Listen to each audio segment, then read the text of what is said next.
your Sly Night tour guide, Beach Llama. Follow the magic stick. Welcome to 19th century Aruba, where the most valuable commodity is a stinky one, guano, mineralized phosphoric acid-filled guano, ready to be processed into the world's fertilizer. A vast deposit of this ancient treasure was discovered on Cerro Colorado at the island's most southern tip.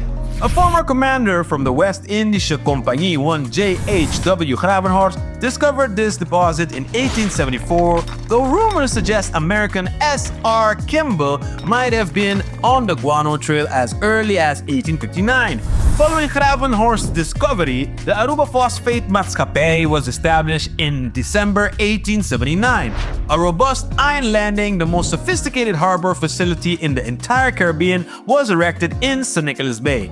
An early wooden pier was soon upgraded in 1881 with cutting-edge equipment from England and New York, leading to ultra-modern installations for the era. For efficient transport, a 3-mile narrow-gauge railway was built where a steam locomotive will pull a train of 20 phosphate-filled tip cars directly to the loading berth. From there, it was loaded onto sail ships bound for processing into superphosphate fertilizer in countries like England, France, Germany, and the United States.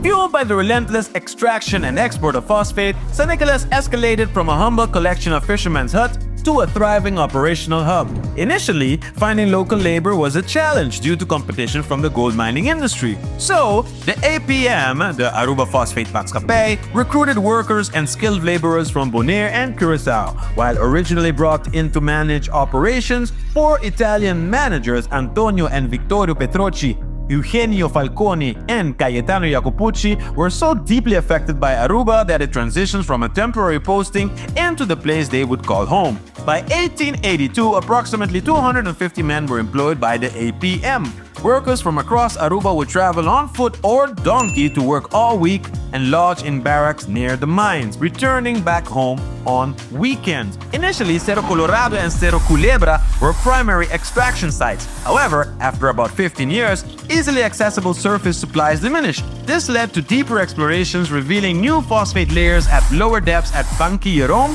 further to the north. Mines were constructed with phosphate dislodged by explosives, securing enough for another 15 years. The sheer scale of phosphate exploration, 530,000 tons to be exact,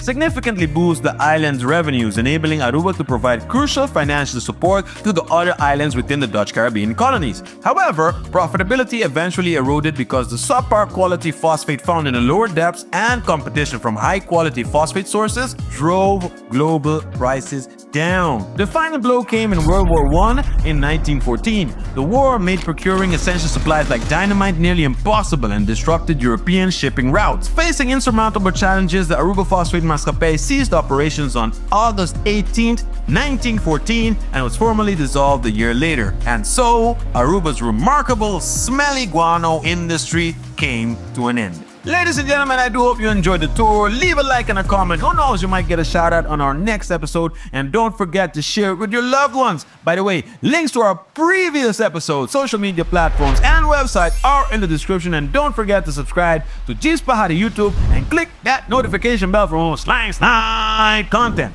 As always, once a guest, always a friend. This is your Sly Night tour guide, Beach Llama. Follow the magic stick.